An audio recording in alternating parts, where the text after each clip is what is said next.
Adobe Creative Cloud offers a great set of apps for creators of all levels, with plans starting at around $10 per month and going up from there depending on which plan you choose. The cost can add up. In this video, I'll show you the best free Adobe Illustrator alternatives. So I'm Sarvesh and you're watching Sarvesh YouTube channel. Come on, let's start.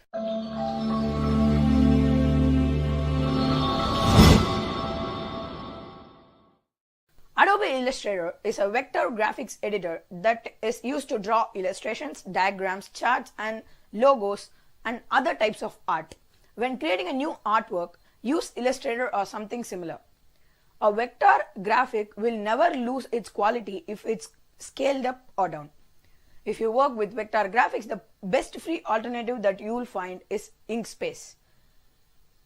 There are various tools for object creation and manipulation, and its SVG file format compliance makes it a suitable substitute for Illustrator.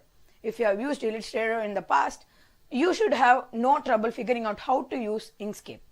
You can get it on either Linux, Windows or Mac. Thanks for watching. Links are in the description right below. If this video was useful for you, see other Adobe alternative videos in the playlist right here. Do you use any free program that's great alternative to any of these Creative Cloud apps? Let us know about it in the comments below. Like, share and subscribe and hit the bell icon right below to get notifications first from my channel. Thank you. Bye-bye.